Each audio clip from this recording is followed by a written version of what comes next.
शरणम हरि शरणम हरि शरणम हरि शरणम हरि शरणम हरि शरणम हरि शरणम हरि शरणम हरि शरणम हरि शरणम हरि शरणम हरि शरणम हरि शरणम हरि शरणम हरि शरणम शरणम हरि शरणम हरि शरणम हरि शरणम हरि शरणम हरि शरणम हरि शरणम।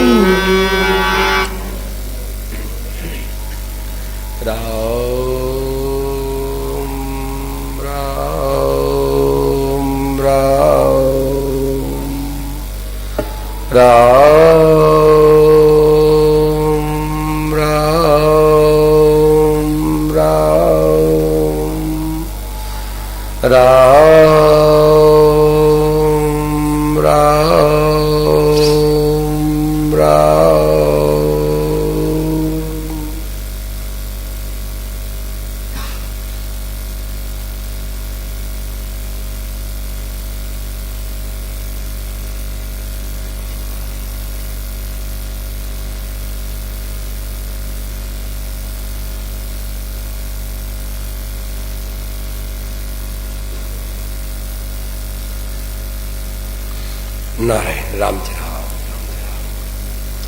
देखिए भाई बहनों, देखिए संबलपुर में, यहाँ कीर्तराजपुर में लोगों को भाव है, लोगों के हृदय में है ना भूख है, सत्संग की भूख है, तभी इतने लोग सुबह सुबह इकट्ठे हो गए। तो भाई भूख तो है निश्चित रूप से, इसमें कोई संदेह नहीं है। तो भाई बहनों अब एक बात ध्यान से सुने और देखिए, बिल्कुल कोई भी आपस में है ना, या कोई पास में यदि कोई माता बहन भाई लोग कोई सो रहे हो तो हिला के जगा दे, कोई सोवे नहीं कम से कम, नहीं तो सुबह के समय नींद आने की संभावना रहती है, तो हिला दे, ठीक है, ध्यान रखे। हाँ, और मैं भी ध्यान रखूंगा, कोई जबकि आते ही फट मैं टोक दूंगा क्या, इसीलिए ध्यान रखें, सभा में है ना कह दूंगा फट। तो देखिए अब ध्यान से सुने। देखो भाई, जब आप इतना सुबह सुबह आ गए हैं तो थोड़ा और ख्याल करें। क्या ख्याल करें? एकाग्र होकर के सब तरफ से मन को हटा करके सुने। देखो भाई बहनों, अब एक ध्यान बात, बहुत मार्मिक बात है। ये क्या हो रहा है कि मनुष्य वर्षों तक साधन कर रहा है, साधन भजन करता है, वर्षों तक पाठ पूजा कर रहा है, वर्षों तक कथा सुनते हैं, साधन भजन करते हैं, अच्छे अच्छे काम करते हैं, परंतु भाई बहनों देरी क्यों हो रही है? ये इस पर विचार करो, इस पर विचार करो। परमात्मा मौजूद है, कल परमात्मा अभी यहाँ मौजूद है। कल बात चली थी ना, परमात्मा यहाँ है, अभी है, यहाँ है, हमारे में है, मौजूद है। तो मौजूद में और हम भी मौजूद, फिर देरी का काम क्या है? विचार करो। परमात्मा यही है, अभी हमारे साथ ही है, हमारे हैं, हमारे में है, अभी है, यहाँ है, फिर देरी का काम क्या है? बताओ, विचार करो। भाई बहनों, अपन लोग बैठे हैं ना, केवल विचार करने के लिए बैठे हैं। अच्छी तरह से विचार करो, ये केवल सुनना और कहना नहीं है। और देखिए एक बात और सुन ले कि अभी कुछ देर सत्संग की चर्चा चलेगी, ठीक है, फिर उसके बाद में क्या है कि आप प्रश्न करेंगे तो और विषय समझ में आएगा। सब अच्छी तरह से प्रश्न करें, जो बात है ना, जो नहीं समझ में आई हो उसका अच्छी तरह से प्रश्न करें कि भाई ये क्या बात है। ऐसे प्रश्न करेंगे तो बात और ज्यादा विशेष समझ में आएगी, बहुत ज्यादा समझ में आएगी। तो बात पहले ध्यान से सुने।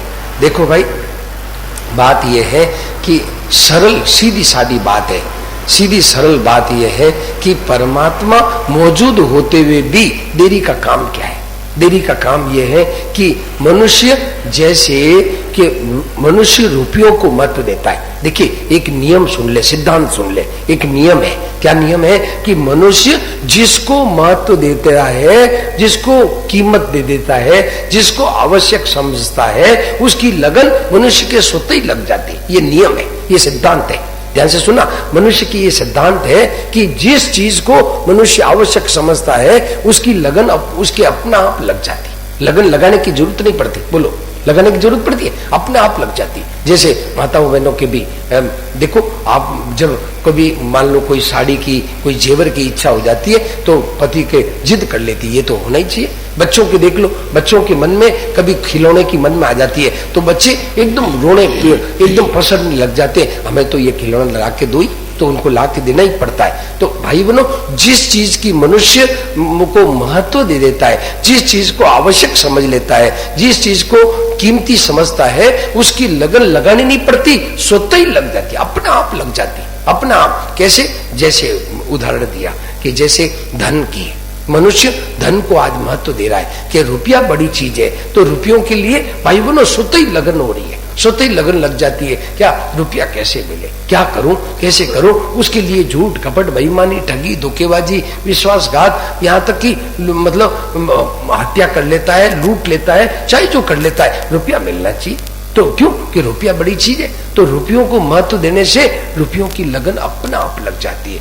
ऐसे भाई बहनों, हमारे आपकी इच्छा तो है, इच्छा तो हमारे है, इच्छा नहीं होती तो हम आते नहीं यहाँ पर, इतना जल्दी सुबह उठ करके नहीं आते। तो इच्छा तो है, वो थोड़ी कमजोर है, वो कमजोर है, इच्छा नहीं होती, वो आते ही नहीं। इतने, ये खेतराजपुर कितना बड़ा है, संबलपुर कितना बड़ा है, इतने ही लोग हैं खेतराजपुर में, क्या संबलपुर में इतने ही लोग हैं?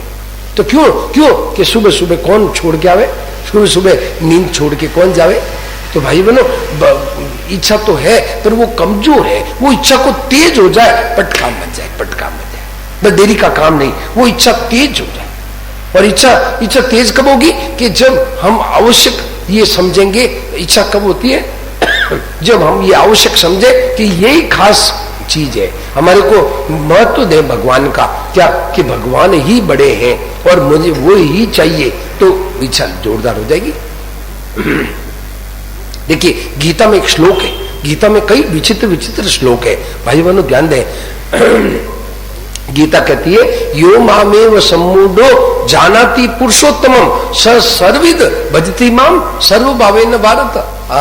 गीता क्या है? देखिए, गीता, रामायण और भागवत, ये तीन प्रासादिक ग्रंथ है, ये तीन ग्रंथ है, प्रासादिक ग्रंथ है। प्रासादिक ग्रंथ किसे कहते हैं? जो ग्रंथ खुद कृपा करके अपना रहस्य प्रकट कर देते हैं, जो प्रासादिक ग्रंथ, इनकी यदि शरण लेकर के इनको पढ़ा जाए, ये गीता को, रामायण को,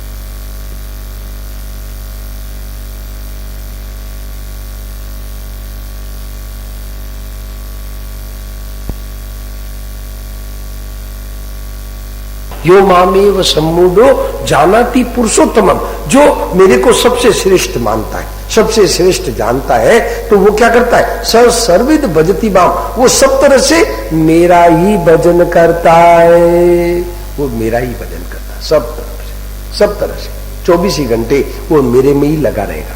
क्यों? कि मेरे से बढ़कर उसकी दृष्टि में कोई चीज है ही नहीं, तो वो उसको न, उसके लिए प्रापणीय चीज क्या है? कि मुझे परमात्मा ही चाहिए। क्यों? कि सबसे श्रेष्ठ वही परमात्मा है, तो मुझे वही चीज मिल जाए। तो भाई बहनों, तो कहने का मतलब ये है कि यो मामेव सम्मूढ़ो जानाति पुरुषोत्तमम, जो मुझे सबसे श्रेष्ठ मान लेता है, जान लेता है, वो सब तरह से मेरा ही भजन करता है। वो खाते पीते, उड़ते बैठते, चलते फिरते, हर समय भगवान का ही सेवन करता है, भगवान का ही काम करता है, भगवान का ही काम, 24 ही घंटे भगवान का काम। क्यों? कि मैं तो प्रभु भगवान का ही, भगवान के लिए खा रहा हूँ, भगवान के लिए चल रहा हूँ, भगवान के लिए बोल रहा हूँ, भगवान के लिए लेना देना, खाना पीना, सब भगवान के लिए। भाई बोलो, ये जोरदार भजन है, बहुत ऊंचा भजन है। देखिए, हम लोग है ना, ये सबसे श्रेष्ठ भजन है। यद यद करोमि अखिलम शंभु तव आराधनम। आहा, क्या कहते? यद यद करोमि अखिलम, हे शंकर भगवान, मैं जो कुछ करता हूं आपकी आराधना है। शंकर भगवान की आराधना है, जो कुछ करता है भाई बनो, 24 ही घंटे जो करे वो भगवान की आराधना है, भगवान की पूजा है। 24 ही घंटे पूजा, 24 ही घंटे, तो वो भगवान का ही काम करता है। 24 घंटे चलते फिरते, उड़ते बैठते, श्वास लेते, हर काम भगवान के लिए करता है। बाहर वो भगवान का, देखिए संत महापुरुषों ने एक बात कही, क्या? कि भगवान के आस्तिक को भगवान के काम के सिवाय उसको कुछ नहीं करना है।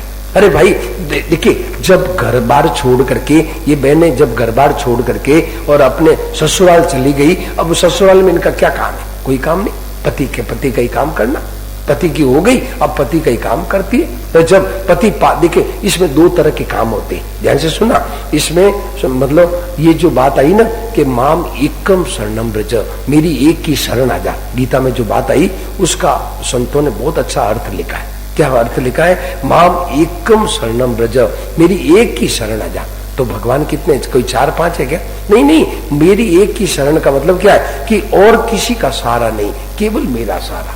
तो इसमें क्या है कि मैं ये कह रहा था कि पतिव्रता के 2 रोल होते हैं। जो ये बहनें हैं, ये क्या ससुराल में जाती है, इनके 2 रोल होते हैं, 2 काम करती है। क्या कि जब एक तो पति पास में हो, और जब पति इस मतलब अपने ऑफिस में चला जाए, जब दुकान पर चला जाए, जब नौकरी पर चला जाए, या और कोई काम से बाहर चला जाए, तो 2 तरह का काम करती है। क्या? जब पति पास में हो तो अपने आप को पति की सेवा में अर्पण कर देती है, अपने आप को, एक काम। दूसरा, जब पति बाहर जावे या दुकान पे चला जाए, ऑफिस में चला जाए, तो पति का काम करती है। ऐसे ही भाइयों बहनों, ये संतों ने उदाहरण लिख दिया, बढ़िया सुंदर। क्या कि मतलब शरणागत को क्या करना चाहिए कि जब कभी भगवान का पाठ पूजा करे, उस समय भगवान के एकदम सानिध्य में डूब जाए, परमात्मा के सानिध्य में, कि भगवान के सानिध्य में हो, अभी भगवान की सेवा में हो।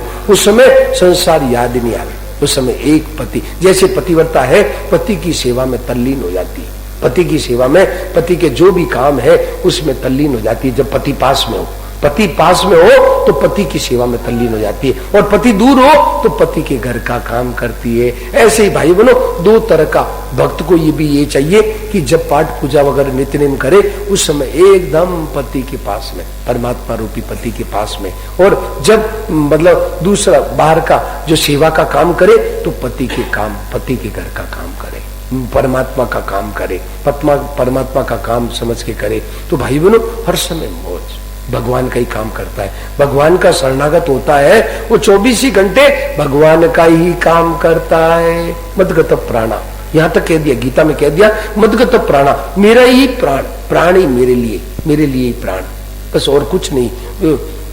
तो भाई बनो, केवल भगवान के लिए ही प्राण, भगवान के लिए श्वास लेना, भगवान के लिए जीना। अपने जीने से भी कोई मतलब नहीं। अपना जीना क्यों, जीते क्यों है, क्या करते क्यों है? देखिए, हर काम के पीछे यूं लगा दे क्यों, ये क्यों और किस लिए। जो भी काम करे, मनुष्य कहते हैं महाराज हम तो भूल जाते हैं, घर के काम का धंधे में भूल जाते हैं। अरे भाई, भूल जाते हो, भूल काम धंधों से नहीं भूलते हो। प्रश्न ये नहीं लगाते कि ये क्यों कर रहे हैं और किस लिए कर रहे हैं, बस ये प्रश्न लगा दो कि क्यों कर रहा हूं, किस लिए कर रहा हूं, क्यों कर रहा हूं, किस लिए कर रहा हूं। अरे तो फिर क्या होगा कि ये प्रश्न, ये इसमें विचार करे कि ये क्यों कर रहा हूं, किस लिए कर रहा हूं। तो भाई, मैं तो केवल भगवान के लिए कर रहा हूं, और मुझे किसी से कोई लेना देना नहीं है। क्यों कि मेरे सब कुछ भगवान का ही है। मुझे भगवान के सिवा कुछ नहीं चाहिए, मुझे भगवान के सिवा कुछ नहीं चाहिए, केवल भगवान ही चाहिए और मुझे नहीं चाहिए। भाई बोलो, ये आज विचार कर ले तो फिर 24 ही घंटे भजन हो जाएगा, 24 ही घंटे भजन। बस फिर यद्यद करोमि अखिलम, ये शंकर भगवान, एक भक्त कहता है कि हे शंकर भगवान, मैं जो कुछ करता हूं, यद्यद करोमि, मैं जो कुछ करता हूं सब आपकी आराधना, शंभु तव आराधना। शंकर भगवान सब आपकी आराधना, भगवान की आराधना, जो कुछ करता है। तो भाई बनो, अपने ना ये सब 24 घंटे, ये 14 आरती, 14 पूजा, 14 राम मेरे और न दूजा, 14 आरती, चारों दिशा में आरती, 14 पूजा और 14 राम मेरे और न दूजा। मेरे चारों दिशा में पूजा ही हो रही है, चारों दिशा में आरती होती है, और 14 राम मेरे और न दूजा, चारों दिशा में मेरे राम ही। तो भाई बहनों, इस तरह से है ना भगवान के 24 घंटे। पर ये कब कि जब एक भगवान कोई महत्व दे कि मुझे भगवान ही चाहिए, मुझे और नहीं चाहिए, और नहीं चाहिए।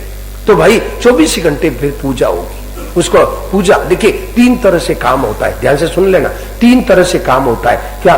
देखिए, एक तो होता है कि मतलब नौकरी, जो उसको नौकरी कहते हैं, मतलब मजदूर को पैसे दो, नौकरी काम कर देगा। तो एक होता है नौकरी, एक होता है नौकरी होती है, एक होती है सेवा होती है, और एक होती है पूजा। ये 3 तरह से काम होता है। तो भाई बहनों, ध्यान से सुना कि नौकरी तो वेतन के भरोसे कर लिया, वेतन पैसा दिया, मजदूरी दी, मजदूरी काम कर लिया। एक होती है सेवा, सेवा में क्या होता है कि अपने कल्याण के लिए करना, और एक होती है पूजा, पूजा क्या, केवल भगवान के लिए काम करना और कोई काम नहीं, केवल भगवान के लिए बस, और मेरे को कुछ नहीं चाहिए, वो ये सबसे श्रेष्ठ पूजा।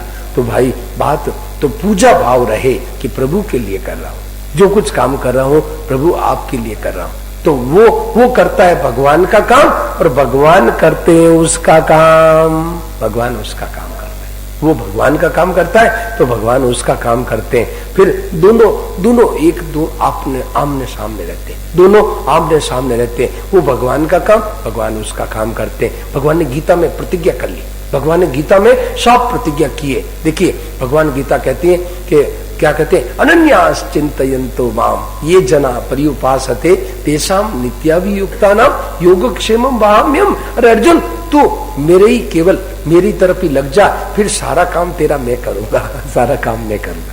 ये भगवान ने प्रतिज्ञा कर दी गीता में, जगह जगह जगह जगह ये क्या है आप देखो, जगह जगह तेषाम सतत युक्तानाम और भजताम प्रीति पूर्वकम। भगवान गीता में क्या कहते हैं, तेषाम सतत युक्तानाम, और अर्जुन तेषाम सतत, तू निरंतर भजताम प्रीति पूर्वकम, तू प्रीति पूर्वक सतत निरंतर। सतत का अर्थ क्या होता है भाई, सतत का अर्थ क्या होता है, सतत का अर्थ ये होता है कि जब से पता लगा तब से मृत्यु पर्यंत, आज पता लग गया कि मेरा संबंध मुझे भगवान ही चाहिए, तो मृत्यु पर्यंत, मृत्यु तक। और जब आज सुबह जब से उठे तब से रात को नींद ना आ जाए तब तक, ये सतत का अर्थ होता है। जब सुबह उठे तब से रात को नींद ना आ जाए तब तक, ये सतत का अर्थ। और जब से पता लगा तब से मृत्यु पर्यंत, भाई बनो एक केवल मुझे भगवान ही चाहिए, मुझे और नहीं चाहिए। तो क्या होगा कि तेषाम सतत युक्ताना भजताम प्रीति पूर्वकम। तो क्या है, भगवान कहते ददामि बुद्धि योगम तम, मैं उसको बुद्धि योग में दे देता हूँ, उसको मैं क्या करता हूँ, क्षमता दे देता हूँ, उसका अज्ञान हर लेता हूँ, उसको सब कुछ दे देता हूँ, ये सब काम मेरे जो में। भगवान कहते तू तो बस केवल मेरी तरफ लग जा, मेरा काम कर, बाकी का काम सब मैं करूँ। अब तू मेरा काम कर, मैं तेरा काम करूँ। भगवान के ये वचन है, जगह जगह गीता में जगह जगह का है भाई बनो। तो ऐसी बात है भाई कि भगवान में हम भगवान की तरफ लग जाए तो बाकी का काम भगवान तो तैयार बैठे, भगवान तैयार बैठे। देखिए आपको दो श्लोक बताए, एक तो ये श्लोक बताया कि तेषाम सतत योगताना, एक 90 का 22वां श्लोक नोट कर लें, जिनके पास गीता है वो नोट कर लें। 90 का 22वां श्लोक क्या, अनन्यास चिंतयन्तो माम और तेषाम सतत योगताना, ये दो श्लोक हुए। एक तीसरा श्लोक और है, देखिए कहते हैं ये तू सर्वाणी कर्माणी, 12वें अध्याय का 6वां श्लोक। भगवान क्या कहते हैं, ये तू सर्वाणी कर्माणी मयि सन्न्यस्य मत्परा अनन्य नियम योगेन माम ध्यायन्तु उपासते। भगवान कहते हैं अनन्य योग से मेरा सेवन करें, ये 6वां श्लोक। तो 7वें में क्या कहते हैं, तेषाम अहम समुद्रता मृत्यु संसार सागरात, अरे मैं उसको मृत्यु संसार सागर से मैं उद्धार करता हूँ, उसका उद्धार मैं करता हूँ, मैं उसका उद्धार करता हूँ। क्यों, भगवान ने ठेका ले लिया, जगह जगह ठेका लिया। देखिए रामायण में भी कहा, सखा सोच त्यागो बल मोरे, सखा सोच त्यागो बल मोरे, सब विधि घटब काज में तोरी, सब विधि घटब काज में तोरे। क्या कहा, सका सोच त्यागो बल मोरे, ये सका तू सब सोच छोड़ दे। सुग्रीव को भगवान ने क्या कहा, सका सोच त्यागो बल मोरे। तो क्यों, क्या करेगा, क्या करेंगे प्रभु आप, तो कहते सब विधि घटब काज में तोरे, मैं तेरे सब तरह से लोक और परलो सब काम मैं कर दूंगा, बस तू निश्चिंत हो जा, मां सोचा, तू चिंता मत कर, तू है ना माम एकम शरणम ब्रज, तू मेरी एक की शरण आ जा, बाकी सब काम मैं कर दूंगा, सब काम मैं कर दूंगा। देखिए हम तो सर्व पापी भी हो मोक्षिष्यामि। अरे तू चिंता करता है अर्जुन, अर्जुन चिंता करता था कि महाराज ये पाप लग जाएगा, ये है ना इनके ये जो है ना ये राजा लोग मारे जाएंगे, इनसे मुझे पाप लगेगा, और ये जो है ना बड़े बड़े ये जो आचार्य वगैरह हैं इनको मारने से पाप लगेगा। तो भगवान कहते हैं तू पाप की चिंता करता है, अरे तू है ना पाप की चिंता मत कर, हम तो सर्व पापी भी मोक्षिष्यामि, मैं तेरे को पापों से मैं छुड़ा दूंगा, तू क्यों चिंता करता है, पापों से मैं छुड़ाऊंगा तेरे को, तू चिंता करने, तू तो तेरा काम तो ये है माम एकम शरणम ब्रज, तू दूसरों का सहारा मत ले, मेरा सहारा है, हमारी एक शरण ले ले, मेरा एक आश्रय, मेरा एक भरोसा, दूसरों का भरोसा छोड़ के तू मेरा एक भरोसा ले ले, एक चाहना मेरी ले ले, एक चाहना मेरी कर, दूसरी की तो फिर बाकी का मैं सब काम मैं कर दूंगा।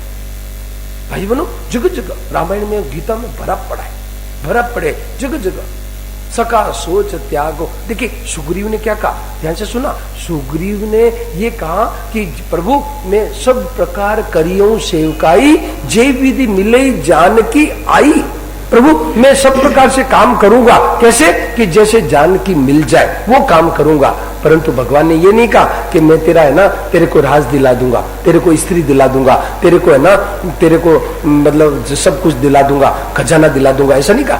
भगवान ने कहा कि सब मैं ना सका सोच त्यागो बल मोरे सब विधि घटम, मैं तेरे सब लोक और परलोक सब काम कर दूंगा, मैं तू चिंता मत कर, लोक और परलोक सारा काम मैं कर दूंगा, तू चिंता छोड़ दे, ये कहा लोक परलोक सब काम कर दूंगा। भाई बनो देखिए भगवान ने जगह जगह एक और प्रथा बताए कि जब ये नारद जी की बात, नारद जी के प्रसंग में भी भगवान क्या कहते हैं कि सुन मुनि तोई कहो सरोसा, सुन मुनि तोई कहो सरोसा, बज इज मोहि तज सकल भरोसा, बज इज मोहि तज सकल भरोसा, करहु सदा इनके रखवारी, करहु सदा इनके रखवारी, जिमि बालक राखई में तारी, जिमि बालक राखई में तारी। देखिए साफ कह दिया, क्या कहते हैं कि सुन मुनि तोई कहूं सरूसा। अरे मुनि, अरे नारद, नारद सुनो, मुनि मैं तेरे को कहता हूँ क्या, सहर्ष बड़े प्रेम से बड़े हर्ष होकर के बड़े खुशी से बात कह रहा हूँ। महाराज क्या कह रहे हो, तो कहते भजई जे मोई तजी सकल भरोसा, जो सब छोड़ करके मेरा ही एक भरोसा करता है और मुझे बसता है तो करूं सदा तिनकी रखवाली, मैं सदा उनकी रखवाली करता हूँ। कैसे कैसे करते हो महाराज, उदाहरण तो बताओ, कोई उदाहरण है कि नहीं? बोले हाँ उदाहरण लो, सुन लो उदाहरण क्या है कि जिमी बालक राखई में तज, जैसी माता है बच्चे का पालन सदा ध्यान रखती है कि ये है ना आग नहीं पकड़ ले, कहीं है जो सांप को नहीं पकड़ ले, कहीं गिर नहीं जाए, कहीं पड़ नहीं जाए, तो माँ हमेशा ध्यान रखती है। ऐसे ही मैं ध्यान रखता हूँ, मेरे भक्तों का ध्यान रखता हूँ। कौन? कि जो मेरा ही भजन करते हैं, सब भरोसा छोड़ कर। तो भाई बहनों ध्यान से सुनना, ये खास बात है, ये खास बात है क्या कि मनुष्य भगवान को तो बसता है परंतु दूसरा ये जो है ना, ये जो नमक की डली नहीं छोड़ता, ये दूसरों का सहारा नहीं छोड़ता। भाई बहनों दूसरों का सहारा छोड़ करके भगवान का करें तो भगवान चू नहीं करते, फिर बस भगवान बस में हो जाते, भगवान बस में हो जाते। भगवान है ना, देखिए ये भगवान की कमजोरी है, ध्यान से सुना, भगवान की नाड़ है। भगवान की नाड़ क्या है? भगवान के एक कमजोरी है। जैसे कोई पहलवान होते हैं ना, तो पहलवान के कोई अंग में कमजोरी होती है, किसी भी अंग में कमजोरी होती है, पैर में, हाथ में, कहीं भी ऐसे कमजोरी होती है, वहां से पहलवान को पकड़ लो, पहलवान हार जाता है। ऐसे ही जो बड़े बड़े अफसर होते हैं ना, तो ये व्यापारी लोग क्या करते हैं कि अफसरों की ये कमजोरी होती है क्या कि वो है ना, उनके जो पत्नी होती है अफसरों की मैम साहब, उनके ले जा करके ये व्यापारी लोग उनको साड़ी दे देते हैं, उनको कोई चीज दे देते हैं, तो वो क्या है कि उनको मतलब वो उनकी सिफारिश कर देते हैं कि सेठ जी का काम। ऐसे ही भाई बहनों, भगवान की भी एक कमजोरी है। क्या कमजोरी है? ध्यान से सुना, भगवान को वहां से पकड़ लो, फिर भगवान छू नहीं करेंगे, भगवान छू नहीं करेंगे। तो भगवान की कमजोरी क्या है? भगवान की ये कमजोरी है कि एक बाण करुणा निदान की, एक बाण करुणा निदान की, सो प्रिय जाके कठिन आने की, सो प्रिय जाके गति आने की, एक बाण करुणा निदान की, एक बाण करुणा निदान की, सो प्रिय जाके गति आने की, सो प्रिय जाके गति में आने की। ये बात भाई बनो, ये भगवान की एक आदत है, भगवान का एक स्वभाव है। क्या कि भगवान को कौन प्यारा लगता है? जिसको दूसरों का सहारा दे, दूसरों का भरोसा नहीं, उनको वो प्यारा लगता है। तो भाई बनो, ये दूसरों का सहारा छूटने के लिए क्या करे कि एक चाह ना हो जाए कि मुझे भगवान ही चाहिए, मुझे और नहीं चाहिए, और अब बहुत हो गया भाई, अब मुझे भगवान ही चाहिए। तो भाई बनो, एक लगन लग जाएगी भगवान की, एक जोरदार लगन लग जाएगी। भगवान की लगन स्वतः ही लग जाती है कि मुझे परमात्मा ही चाहिए और नहीं चाहिए, और बहुत हो गया भाई बनो। ये क्या है? एक लगन। और ध्यान से सुना, एक बात और है इसमें मार्मिक, क्या कि संसार की चीज की प्राप्ति करनी हो, संसार में ना धन चाहिए है, मान बढ़ाई चाहिए, हमारा संतान चाहिए, हमारे को है ना मकान बनाना चाहिए, हमारे को कोई चीज चाहिए, तो उसमें 3 चीज चाहिए तब बनेगा। क्या? एक तो इच्छा भी हो, एक उसमें उद्योग भी करना पड़ेगा, और उसमें भाग्य होगा तो मिलेंगे। तो और संसार में तो 3 चीज, और भगवान में केवल एक चीज, क्या? इच्छा। भगवान में केवल इच्छा, एक इच्छा हो जाए तो भाई बनो, इसमें और की चीज की जरूरत नहीं है, केवल एक चाहना। तो भाई वो चाहना कैसे हो कि दूसरी चाहना ना हो, एक भगवान ही चाहिए, एक ही चाहना हो जाए तो भाई बहनों बहुत जल्दी काम बन जाएगा। मनुष्य महत्व नहीं दिया, भगवान को महत्व कम देता है, महत्व कम देता है, महत्व है ना दूसरा तीसरा पता नहीं कितना कितना नंबर दे रखा है। आप देखिए, आप लोग सुबह अपन लोग आए हैं तो अपन लोगों को भगवान का महत्व तो है, भगवान की चाहना तो है, परंतु भाई चाहना का नंबर कितना दिया है? 1 number, 2 number, 3 number, 4 number, 5 number. अपने अपने टटोल के देखो, हृदय को टटोल के देखो। भगवान का हमारे साथ में रहते हैं, हम उनको मैंने पूछा, मैंने कहा भगवान का कितना नंबर दिया? तो बोला दूसरा नंबर दिया है भगवान को। तो मैंने कहा दूसरा नंबर क्यों दिया? तो बोले कि दूसरा नंबर पहले मेरे बेटा बेटी की शादी हो जाए, मेरे बेटा बेटी की शादी हो जाए, मेरे है ना ये हो जाए, ये हो जाए, ये हो जाए, फिर दूसरे नंबर में भगवान भी मिल जाए। तो भाई बनो, ऐसे अपने अपने नंबर को देखो, अपने अपने हृदय को टटोल के देखो कि भगवान का नंबर कितना दिया, कि शरीर ठीक रहे, हमारा मान बढ़ाई रहे, हमारे बेटा पोता घर आराम सब ठीक रहे, परिवार ठीक रहे, और फिर भगवान भी मिल जाए। तो भाई बनो, भगवान का नंबर 4था 5वां नंबर दिया है। तो ये देरी का काम केवल इतनी देरी हो रही है, इसीलिए देरी। तो इसमें क्या है? भगवान को महत्व दे, महत्व 1 नंबर कीमत भगवान को दे तो बहुत जल्दी काम बन जाएगा। देखिए संतों ने देखिए कितनी विचित्र बात कह रहे हैं महाराज जी, देखिए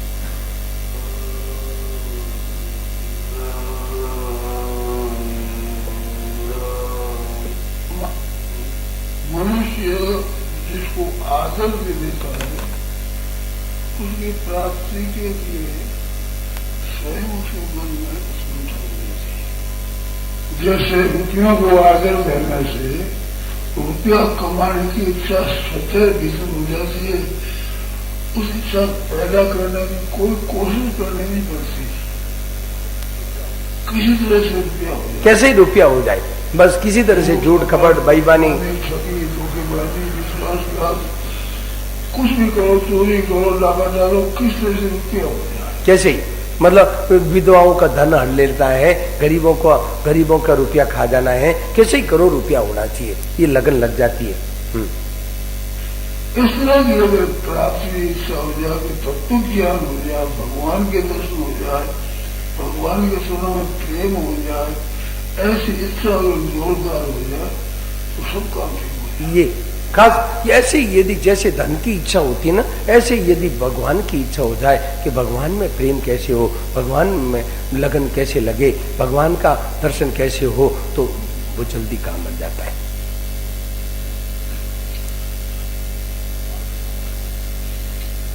आप लोग आते हैं तो आप लोगों को दिल में ऐसी इच्छा है, इच्छा तो है, परंतु तो वो कमजोर है, और कुछ नहीं अच्छा तो आ ही नहीं सकते।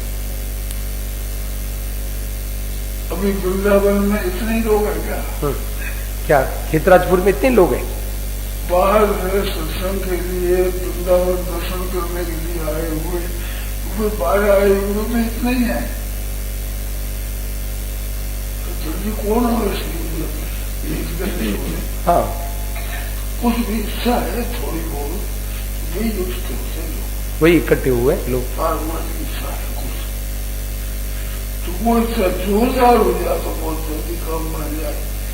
सांसारिक पदार्थों की इच्छा हो जाए और उसके लिए चेष्टा की जाए और प्रारंभ का संबंध हो, तब उसे दूसरी तीन बात है उसमें। देखिए, सांसारिक चीजें यदि चाहिए और उसके लिए कितनी जोरदार लगन लगा लो, क्या कि मेरे संतान नहीं है, संतान हो जाए, तो नहीं होगा। यदि भाग्य में नहीं है तो नहीं होगा। मैं कई ऐसे परिवारों को जानता हूँ कि जिनकी संतान नहीं है, उनकी बहुत लगन। अभी मैं हरियाणा में था तो हरियाणा में एक माता जी बहुत रो रही थी। मैंने कहा क्यों? हमारे महाराज जी, मेरे 3 लड़कियां हैं, लड़का एक भी नहीं है। बहुत रो रही थी। तो भाई बनो, ये कोई भाग्य में है तो भले ही कितनी लगन लगा लो, नहीं होगा। तो भगवान के लिए मतलब सांसारिक चीजों में 3 चीजों की जरूरत पड़ती है। लगन भी हो, उसके लिए काम भी करना पड़ेगा और उसके लिए भाग्य होगा तब होगा। और भगवान के लिए भाग्य की जरूरत नहीं है, भगवान के लिए काम करने की जरूरत, कुछ मतलब उद्योग साधन की जरूरत नहीं है। केवल लगन सार बात, मूल बात ये लगन। महिमा हो जाए, हमारा आदर हो जाए, ये चीज ऐसी इच्छा हो जाए और इच्छा के लिए उद्योग किया जाए और फिर प्राप्ति का संबंध होगा तो होगा, नहीं तो नहीं होगा। पारमार्थ रुचि में प्राप्ति की जरूरत नहीं है, प्राप्ति की जरूरत नहीं है। प्राप्ति तो फल भोग होता है, नहीं वास्तव में तत्व की प्राप्ति नहीं होती। प्राप्ति तो निर्वाह में जो आता है उस प्राप्ति माध्यम होता है। निर्वाह में देखिए, कृष्णता से निर्वाह हुआ, फूलता से होगा, इसमें प्राप्ति का काम होता है। अनुकूल परिस्थिति आवेगी, प्रतिकूल परिस्थिति आवेगी, इसमें प्राप्ति का संबंध होता है। परमात्म तत्व की प्राप्ति में संतति का तो कुछ हाथ होता है, मुख्य करके हमारे वर्तमान की दिशा का ही विचार है। खुद का विचार होगा, मैं वो बोलना चाहिए हो जाएगा। देखिए, भगवान में ना, भगवान की तरफ केवल खुद का विचार चाहिए और किसी की चीज की जरूरत नहीं, केवल खुद का विचार कि मुझे परमात्मा चाहिए। और इसमें प्रारब्ध का संबंध कहाँ है कि शरीर निर्वाह के लिए या लोक जो व्यवहार के लिए, कैसे कि आपको स्त्री मतलब आपको जैसा पति मिल गया, जैसी स्त्री मिल गई, जैसा बेटा मिल गया, जैसा संतान मिल गई, वो उसमें प्रारब्ध की जरूरत है। और जैसा भोजन मिल गया, इसमें प्रारब्ध की जरूरत है। और जैसा धन मिल गया, इसमें प्रारब्ध की जरूरत है। भाई बनो, इसमें प्रारब्ध की जरूरत है। भगवान में प्रारब्ध की संबंध ही नहीं है। भगवान में प्रारब्ध का बिल्कुल संबंध नहीं है, बिल्कुल ही संबंध नहीं है। उसमें तो केवल अपनी लगन की जरूरत है, अपनी चाहना की जरूरत है। तो खुद कब होगा जो सबसे बढ़िया चीज, सबसे बढ़िया चीज जैसा है तो अपने होना चाहिए। सबसे श्रेष्ठ जरूर हमें भगवान ही चाहिए। महत्व नहीं है मन में, महत्व नहीं है, महत्व है ना, नहीं दिया उसको। महत्व दूसरी चीजों को दिया है कि ये मतलब धन को महत्व दिया है, अपने मान बढ़ाई को महत्व दिया है, आदर सत्कार को महत्व दिया है, कई चीजों को महत्व दे रखा है। भाई बहनों, भगवान को महत्व नहीं दिया है। केवल इतनी सी बात है कि मुझे भगवान ही चाहिए, ही और भी। अभी वहां पर है ना, इनमें हम लोग वहां कटक में थे ना, तो एक ये बात उनके सामने रखी। तो भाई बहनों, कई वर्षों से वो लोग भजन करते थे, भजन साधन करते थे, तो एकदम उनके मन में लगन लग गई। बोले अरे ये बात तो भी और ही, ये केवल भी और ही की लड़ाई है। क्या क्या लड़ाई है? भी और ही। कि ये मनुष्य कहता है कि ये भी हो जाए और ये ही हो जाए, बस केवल इतनी सी ध्यान करना है कि ये भी हो जाए। मनुष्य सोचता है कि मनुष्य कहता है कि ये भी हो जाए, मुझे भगवान भी चाहिए और मुझे क्या है, संसार की चीजें तो चाहिए और भगवान भी चाहिए। और उसमें करना क्या है? भगवान ही चाहिए। ये संसार की चीजें मिले या न मिले है, इनमें यदि मेरे आदर मिले कि नहीं मिले, धन मिले कि नहीं मिले, ये रहे कि नहीं रहे, शरीर स्वास्थ्य रहे कि नहीं रहे, मुझे तो भगवान ही चाहिए। केवल ही की देरी है। बस भी मनुष्य सोचता आल्सो और ओनली, इतना ही करती है। आल्सो मतलब ये भी चाहिए और वो भी भगवान भी चाहिए। उसकी जगह ये हो जाए मुझे भगवान ही चाहिए और नहीं चाहिए तो क्या होगा? बहुत जल्दी काम बन जाता है, बहुत शीघ्रता से। क्यों? कि महत्व कम दिया हुआ है, उसको महत्व अधिक दे तो बहुत जल्दी काम बन जाता है। अब एक उदाहरण देते हैं, ध्यान से सुना। अब एक कल्याण में एक घटना आई थी। कल्याण गीता प्रेस गोरखपुर से जो कल्याण निकलता है उसे एक घटना आई थी। अब ध्यान से सुने, देखिए एकाग्र होकर ध्यान से सुने। क्या हुआ कि कल्याण में एक पत्रिका है, पत्रिका कल्याण पत्रिका में एक घटना आई। क्या घटना आई कि एक सज्जन थे, वो रामायण की कथा कहते थे। उनका नाम था टेकचंद जी ब्राह्मण। तो वो क्या करते थे कि कथा कहते समय उस समय क्या हुआ कि उनकी कथा में कोई मुसलमान फकीर आते, मुसलमान एक फकीर आता था, वो सुनते थे कथा। वो राम जी के भगत था, राम जी के भगत थे। उनकी कई सिद्धियां मतलब आई हुई थी। तो वो क्या है कि उनकी कथा में बैठ करके पीछे बैठ के सुनते। तो वो क्या है, उस समय जब वो टेकचंद जी मतलब रामायण की कथा कहते थे ब्राह्मण, तो उस समय मतलब मुसलमानों का राज्य था। उस समय मुसलमानों का राज्य था, तो नवाबों का राज्य था। तो मुसलमानों ने पहले तो उस फकीर को धमकाया कि देखो तुम काफिर बन रहे हो, तुम्हारे को ये कथा नहीं सुननी चाहिए, तुम मुसलमान होकर के। तो वो फकीर तो सुनते नहीं, वो तो भगवान के भगत थे। जब कथा होती चुपचाप चले जाते, बोलते नहीं, बात ही नहीं करते, चुपचाप चले जाते। तो भाई बहनों ऐसे कथा सुनते। तो फिर मुसलमानों ने क्या किया, उस टेकचंद जी को कहा, वो जो कथावाचक थे उनको धमकाया कि हम तुम्हारे को मारेंगे, तुम ये कथा बंद कर दो। तो उन्होंने डर गए, बेचारे ब्राह्मण थे, डर गए।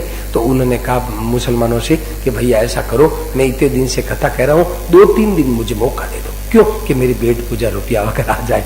रुपया ब्राह्मण थे, बोले रुपया आ जाए फिर हम कथा बंद कर देंगे। तो बोले ठीक है, 2-3 दिन बाद में बंद कर देना। तो क्या हुआ कि ऐसे कह दिया। अब वो उन्होंने सूचना कर दी, वो टेकचंद जी ने सूचना कर दी, भाई 2-3 दिन बाद में हमारी कथा बंद हो जाएगी। ठीक है। तो वो अपने फकीर थे, उन्होंने सुना।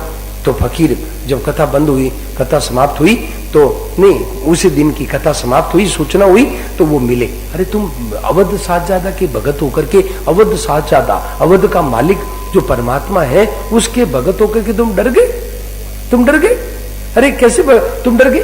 बोले क्या करें महाराज, लोग कहते हैं मेरे को, ये मुसलमान कहते हैं मारेंगे, तो हम तो पता नहीं क्या करेंगे। बोले तुम डरो मत, देखो ये लाठी ले लो, ये लाठी ले और लाठी लेकर के क्या करो कि तुम जब भी कोई डराना आवे तुम लाठी ले लो और लाठी लेके पटकना तो सांप हो जाएंगे, सब सांप हो जाएंगे। और फिर क्या करना कि जब दोबारा पटकोगे फिर ठीक हो जाएगा और सब भाग जाएंगे, सब डर।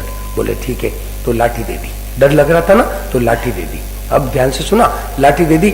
अब फिर क्या हुआ, 2-3 दिन बाद में कथा पूरी हुई तो उन्होंने मतलब फिर मिले वो फकीर। बोले क्या बात है, अब तुम्हारी इच्छा मांगो, क्या इच्छा है? तुमने बहुत अच्छी कथा सुनाई, तुम्हारी इच्छा हो जो मांग लो।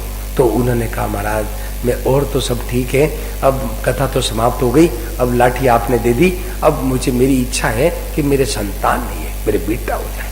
अच्छा हो जाएगा, वो फकीर सिद्धियों वाले थे, बोले हो जाएगा। तो समय पर वो उसको बेटा हुआ तो और श्रद्धा बढ़ गई। अरे भाई ये तो फकीर बड़ा सिद्ध महात्मा है, तो बोले, उनको पूछा कि महाराज आप कहाँ मिलोगे? तो बोले अयोध्या की गलियों में, यार के कूचे में, अयोध्या की गलियों में मिलेंगे। तो क्या है कि वो फिर जब बेटा हुआ तो श्रद्धा बढ़ी, तो वो अयोध्या पहुंच गए। पहुंच करके अब कहाँ ढूंढे, तो कथा शुरू कर दी। तो वो फकीर फिर आ गए, फिर वो फकीर आ गए तो कथा सुनने। तो उन्होंने फिर वो कथा के बाद में एक दिन की जो कथा पूरी हुई तो मिले कि महाराज आप है जो मतलब, बोले बहुत बढ़िया कथा सुनाई। बोले अब कोई इच्छा? क्या इच्छा? तो बोले महाराज भगवान में प्रेम हो जाए। तो बोले तूने भगवान के प्रेम को तो तूने तीसरा नंबर दिया, भगवान के प्रेम को तो तूने तीसरा नंबर दिया। पहले तो क्या डर लगता है, फिर बेटा हो जाए, फिर भगवान में प्रेम हो जाए। तो भगवान के प्रेम को तो तूने तीसरा नंबर दिया। तो महाराज गलती हो गई, अब क्या करें, अब आप कृपा करके दो। तो फिर उन्होंने क्या किया कि उन्होंने बुलाया और उन्होंने एक शेर बताया कि ये शेर बोलो। तो शेर वो बोलते ही क्या होता, शेर सुनाया। शेर सुनाते ही वो क्या हुआ कि उनको फारसी का ज्ञान हो गया और वो फारसी में रामायण लिखी है। टेकचंद जी ने फारसी में रामायण लिखी है और बड़े अच्छे, उनका वली राम नाम रख दिया उन्होंने। मुसलमान फकीर ने कहा तुम वली राम हो जा, तो वली राम नाम रख दिया। तो वली राम की एक बनाई हुई फारसी में रामायण है। तो वो क्या, जो टेकचंद जी है ना, उनको प्रेम दे दिया। पर प्रेम दे तो दिया, परंतु भाई बनो इसमें कितना दिया, नंबर कितना दिया, तीसरा नंबर दिया। प्रेम को नंबर तीसरा नंबर दिया। तो भी संतों ने कृपा करके दे दिया, प्रेम दे दिया। तो भाई बनो बात मूल में ये चल रही थी कि भगवान को नंबर कितना दिया है, ये खास बात है, ये सोचने की बात है। एक शेर बोले जो कल्याण में आई थी, कल्याण में घटना आई थी, एक शेर बोली ये याद कर लो। तो वो शेर बोले, शेर बोलते ही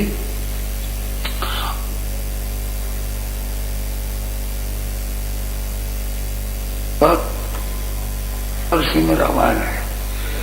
तो अच्छा वली राम हो जाऊंगा, पहले तो मुसलमान नाम वली मोहम्मद, पहले कहा वली मोहम्मद। क्या करेगा, अब तो मस्ती में मैं टेकचंद ब्राह्मण हूँ, मैं तो टेकचंद ब्राह्मण हूँ, वली राम हो जाओ। तो वो शेर जो महाराज की मस्जिदों में पूंजी ऐसे बड़े संत थे। तो बात ये याद आ गई कि हम एक नंबर किसको देते हैं, एक नंबर किसको देते हैं, ये खास बात, हमारी खास क्या इच्छा है, वो जब तक भीतर से नहीं लगती है ना, वो चीज नहीं मिलती। ये खास बात है भाई बहनों, इस पर विचार करने की चीज है कि हम परमात्मा सर्वोपरि, हम एक नंबर किसको देते हैं। खास बात ये देखे, जब तक ये जो भीतर की जोरदार इच्छा नहीं जगती है तब तक वो काम नहीं बनता। भगवान देखिए, भगवान सर्वोपरि है, तो भगवान सर्वोपरि है तो हमारी इच्छा भी सबसे ऊंची होनी चाहिए कि उनके समान कोई इच्छा ना हो और कोई इच्छा जोड़े की न रहे। देखिए सभी सर्वोपरि होनी चाहिए, अनन्य इच्छा, और कुछ इच्छा नहीं, कोई इच्छा नहीं, जीने की भी इच्छा नहीं, कोई बोलवाने मर जाओ, आज मर जाओ, परंतु तत्व मिलना चाहिए, सबसे बढ़िया, प्राणों से भी बढ़िया। ऐसी इच्छा हो जाए तो परमात्मा तो केवल इच्छा से मिलते हैं, ये प्रारब्ध की बात नहीं, प्रारब्ध की बात नहीं, साधनों की बात कहते हैं, साधन के द्वारा। देखिए अब एक मानविक बात करें कि भगवान है जो प्रारब्ध की जरूरत नहीं है और साधनों की भी जरूरत नहीं है। देखिए ये बात, इसका दुरुपयोग मत करना भाई, इसका दुरुपयोग लोग प्राय कर लेते हैं। क्या साधन की जरूरत नहीं है तो साधन छोड़ दो, नहीं, साधन छोड़ने से अधोगच्छन्ति तामसा, वो तमोगुण में चला जाएगा, अधोगति हो जाएगी। तो साधनों की इतनी जरूरत नहीं है। क्यों जरूरत नहीं है, ध्यान से सुना। जैसे कि हम ये घड़ी 200 रुपए में खरीदी, मान लो कल्पना करो ये घड़ी 200 रुपए में आपने खरीदी, तो घड़ी 200 रुपए में जो खरीदी जाएगी वो घड़ी 200 रुपए की होगी क्या? बोलो भाई, बोलो बताओ। जो घड़ी आपने 200 रुपए में खरीदी, क्या घड़ी 200 रुपए की होगी? नहीं, 200 रुपए में जो घड़ी खरीदी जाएगी वो 200 रुपए से कम कीमती होगी। ऐसे ही भाई हम जो साधन से परमात्मा को प्राप्त करेंगे वो साधन से कम कीमती होंगे, और भगवान कम कीमती किसी से है नहीं। तो भगवान साधन से नहीं मिलते, तो भगवान कैसे मिलते हैं कि भगवान तो लगन से मिलते हैं। लगन हमारे पास में, देखिए हमारे पास में ऐसी कौन सी चीज है, हमारे पास ऐसी कौन सी चीज है जो भगवान से बढ़कर हो। हमारे पास जप है, तप है। लोग कहते हैं हम 3 लाख जप करते हैं, 10 लाख जप, अरे 3 लाख नहीं 10 लाख जप करो तो भी भगवान को खरीद नहीं सकते, भगवान को खरीद नहीं सकते। 10 लाख जप कर लो, कितना ही साधन कर लो, तो फिर प्रश्न आता है कैसे मिले कि भगवान लगन, एक लगन लग जाए, एक चाहना हो जाए तो भगवान की लगन लग जाएगी। जब हमारे तेज चाह ना लग जाए तो भगवान की लगन लग जाएगी कि मैं भगत के कैसे मिलूं, तो पट काम बन जाता है। भाई बनो, केवल एक चाह, केवल एक लगन। हेली मारी हरि बिन रहो न जाए, दिन नहीं भूख रैन नहीं निद्रा, छिन छिन व्याकुल होता हिया। भाई बनो, ऐसी लगन लग जाए। तो मीरा भाई का पद आता ना, मैं जानू नाई हरि से मिलन कैसे होय, मैं जानू नाई हरि से मिलन कैसे होय, ओ हरि से मिलन कैसे होय, ओ प्रभु से मिलन कैसे होय, मैं जानू नाई हरि से मिलन कैसे होय, मैं जानू नाई प्रभु से मिलन कैसे होय। निशिवा शर मोय वीर सतावे, निशिवा शर मोय वीर सतावे, वो कल ना पड़त पल मोय, वो कल ना पड़त पल मोय, मैं जानू नाई हरि से मिलन कैसे होए, मैं जानू नाई प्रभु से मिलन कैसे हो। ये बात कहते भाई बनो, ये केवल लगन और कोई चीजों की जरूरत नहीं है। देखिए, सदा रहत पावस ऋतु हम पर, जब से श्याम सिदा है, मतलब सदा रहत पावस, पावस ऋतु क्या, वर्षा ऋतु, उसके आंखों के आंसू भरते चलते रहते हैं। तो सदा रहत पावस ऋतु हम पर, जब से श्याम सिदा है। भाई बनो, ऐसी एक लगन, लगन की जरूरत है और किसी चीज की जरूरत नहीं है, केवल लगन, केवल चांद, और किसी चीज की भगवान के यहाँ गरज नहीं है, केवल उत्कंठा एक। तो क्या है, साधनों की जरूरत नहीं है। और एक उपाय और है, ध्यान से सुना, साधनों की लगन लग जाए और फिर दूसरा उपाय ये है, या वही उसी को दूसरे ढंग से कह संतों ने कहा, क्या, एक भगवान के शरण हो जाए, एक भगवान की चाहना, एक भगवान के शरण, क्या, और किसी का सहारा नहीं, किसी का बल नहीं, किसी का भरोसा नहीं, एक आसरो, एक बल, एक आस विश्वास, दूसरों का एक ही भगवान का सहारा। माम एकम शरणम व्रज। तो क्या भगवान कहते, मैं तुझे सब उद्धार में कर देता हूँ, तो एक भगवान का सहारा ले ले। भाई बनो, भगवान की तरफ तो चलते हैं, पर मनुष्य क्या है कि जैसे मान लो, एक उदाहरण दिया, बड़ा जोरदार उदाहरण दिया। कैसे उदाहरण दिया कि जैसे मान लो सत्संग में जा रहे हैं, ध्यान से सुना, देखिए सत्संग में जा रहे हैं, सत्संग में जा रहे हैं, और क्या है कि शाम को सत्संग में आना है, ठीक है। शाम को सत्संग में गए और उस समय कोई ग्राहक मिल गया, कितना, 1000 रुपए का, 1000 रुपए का ग्राहक मिल गया। तो मनुष्य क्या सोचता है, अरे सत्संग तो सुबह भी कर लेंगे, क्या है, तो सत्संग तो सुबह भी होता है, अभी तो 1000 रुपए का ग्राहक ले ले, 1000 रुपया अपने कमा ले। अरे भाई बनो, 1000 रुपया तो कमा लो, पर रात में मर गए तो, रात में मर गए तो 1 कौड़ी भी साथ चलेगा नहीं, और सत्संग की बात जो पूरी की पूरी साथ चलेगी। तो भाई मनुष्य क्या है कि भगवान को महत्व कम दिया है, महत्व भगवान को दे, वो जल्दी काम बढ़ जाता है, बहुत शीघ्रता से काम बढ़ जाता है। देखिए, भगवान बहुत सुलभ है, भगवान सब जगह कण कण में सुलभ है। जैसे एक बात बताई, क्या कि हमारे शरीर निर्वाह के लिए 5 चीजों की जरूरत है, हमारे शरीर निर्वाह के लिए 5 चीजों की जरूरत है, क्या, अन्न, जल, वस्त्र, मकान और हवा, ये 5 चीजें।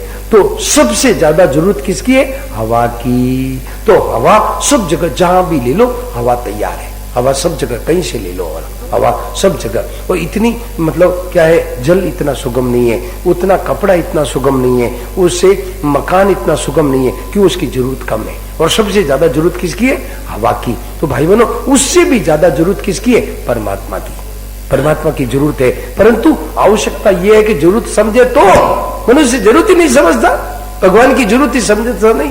जरूरत समझे तो भगवान तो मौजूद तैयार है, एकदम सुलभ है, भगवान तो सब जगह सुलभ है। क्या, केवल एक जरूरत हो जाए कि मुझे भगवान ही चाहिए, तो भगवान सब जगह सुलभ है, सब जगह परिपूर्ण है, कण कण में परमात्मा मौजूद है। केवल ये एक लगन हो जाए कि मुझे परमात्मा ही चाहिए और मुझे नहीं चाहिए, तो भाई बहनों बहुत जल्दी काम बन जाता है, बहुत शीघ्रता से। अब देखो, अब इसमें कोई बात पूछो, इसमें जो प्रश्न हो तो रखो, 10 मिनट का टाइम है, खूब समझ के पूछो। सतत स्मरण कैसे हो?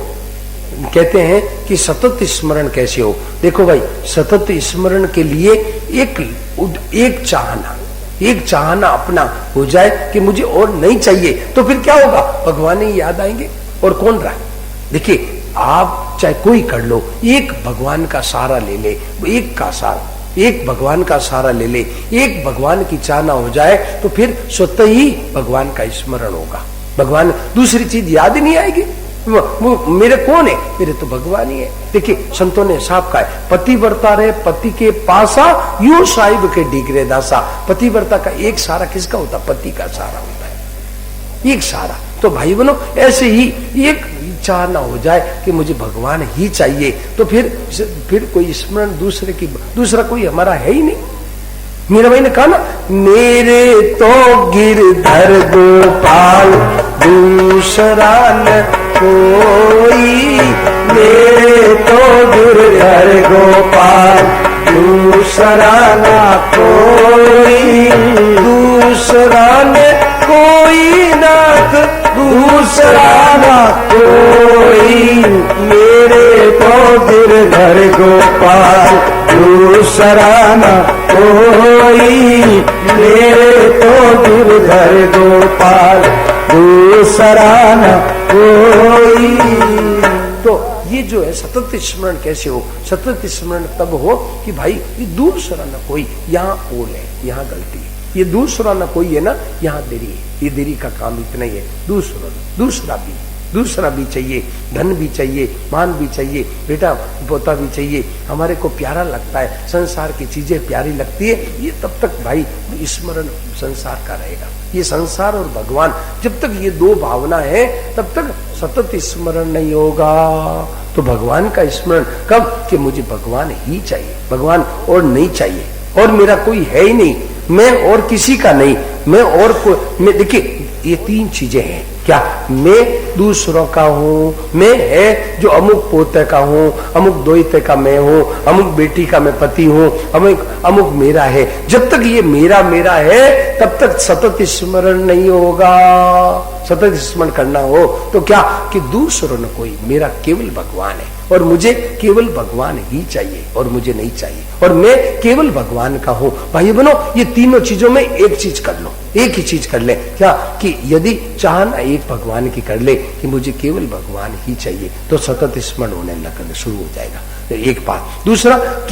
दूसरा उपाय क्या है? कि मेरे केवल भगवान है, मेरे तो गिरधर गोपाल दूसरों ने कोई, मेरे केवल भगवान है, तो सतत स्मरण होने लग जाएगा। 2 बात। तीसरा है कि मैं केवल भगवान का हूँ, मैं और का नहीं हूँ, और केवल मेरे और कोई नहीं है, मैं और किसी का नहीं हूँ, तो सतत स्मरण होने लगेगा। ये गीता में कहा, गीता की बात बता रहा हूँ, ध्यान से सुना। गीता में बहुत विचित्र श्लोक है।